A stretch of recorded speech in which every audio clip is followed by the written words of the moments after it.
Hey, it's Glenda, veteran mortgage advisor, and I am here with Gina Roman, Roman Insurance. She is amazing. She has every answer to every insurance question you could ever want to know. So today we're talking about homeowners insurance and fire insurance specifically, and in different zones, because that can really affect the annual policy. So Gina, what you can talk about that a little bit, that'd be awesome. Sure. California has a long tradition of wildfires, and unfortunately, there have been some that have taken out an entire town. So they have created, CAL FIRE has created a mapping zone that kind of lets us all know where the highest risk for wildfire is. Anything zoned under 4 is typically not a problem, but zoning 4 through 9 is almost always going to be a hot spot for them. It's something that insurance carriers are going to want to back off of a little and not be so excited to take care of that fire hazard. When you are in a fire zone, you might be required to carry what's called a difference in conditions policy that is provided by the California FAIR Plan in the state of California.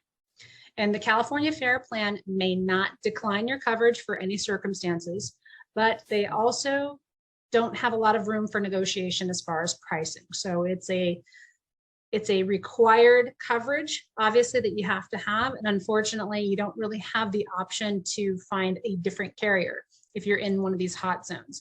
What does that mean for premium?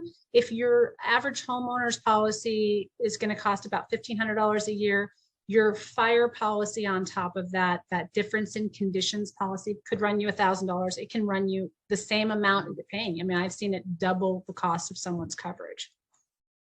Wow. So if somebody's interested in a specific area and obviously a specific home, was that a good time for them to reach out to you just to see if it's going to be in that fire zone and what their insurance policy is going to cost? Now, if it's just a regular policy, so what? But just to make sure it's not in a zone you might not even expect. I mean, you don't have to be in the middle of the forest like what you said. There are certain areas here in San Diego County that are in a fire zone that can cause that issue. Yeah, any place, if you're going into a new area, especially an area that you're not super familiar with, or you don't know the history of, or if you don't know if there's ever been any fires nearby and within a couple of miles, it doesn't hurt to make a quick phone call. It only takes me 5 minutes to take a look and see where that house is mapped, to see if there's a history of losses or a history of fires, or if it's going to be something that's going to require that difference in conditions policy that goes above your regular policy and takes care of just that fire portion of the insurance. Perfect. So they need to get a hold of you right away, and your number is going to be down here on the bottom somewhere, and perfect. Easy to find. All right, Gina, thanks again. Super helpful. Thank you.